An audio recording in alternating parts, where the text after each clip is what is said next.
morning. As this week I'm talking about self-care practices, I thought I would join you from one of mine, which is getting up and watching the sunrise every morning.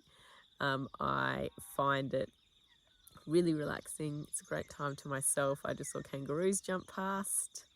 And in the background, if you can't see, that's the moon setting. But that is just me. And that's what I want to emphasize about self-care practices.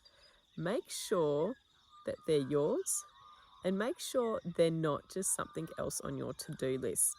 So I was reading Instagram, going through Instagram, and I saw this post about self-care practices, and it was all good, but I found a lot of it, particularly for me, this is where you need to do you, was just out of reach and unachievable, and really I couldn't do any of them.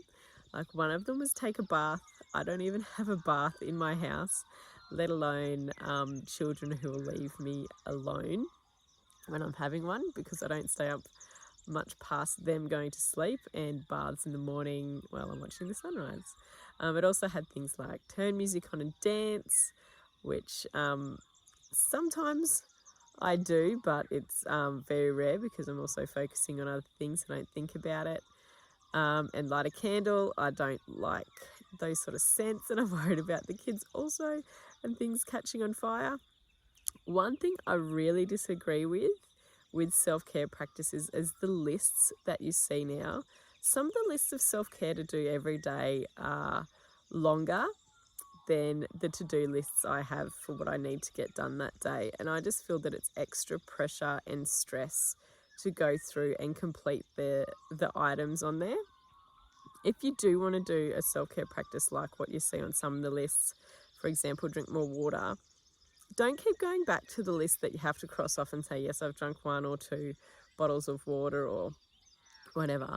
Start forming a habit where, every time I go to the toilet during the day, I get a glass of water before I sit back down and start working, and make sure you're sipping it while you're working. You might want to have another prompt to make sure that you're drinking it while you're working. Like, every time I get a phone call, I'll have a drink of water after I talk, and increase your water that way, or increase your habits that way, without having a checklist and that extra pressure of, oh, I need to do that. Another thing that I think is great for self-care, rather than those lists and taking a bath and lighting a candle, is to actually get something off your plate that has been in the back of your mind, whether it's like a bill that you haven't paid, whether it's just like a pile of rubbish. Not rubbish, I mean, you know how you get piles of things in your house that just sort of collect? Go through that, pick a few items out of that to start that off.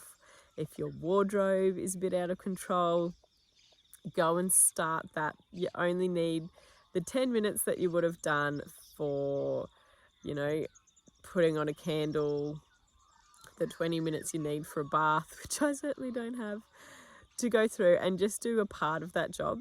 Because once you finish the things that are really on your mind and stressing you out, you feel much better, and then you can actually do those other self-care practices and properly relax. Otherwise, they're like a band-aid solution, which is another reason why I don't like them. It's just putting a pause to your stress rather than actually getting rid of it and confronting it properly. Anyway, that's my long video this morning. I hope you enjoyed the serenity and watching the moon sink below the trees. I certainly have, sitting here, and I will see you next week. Bye.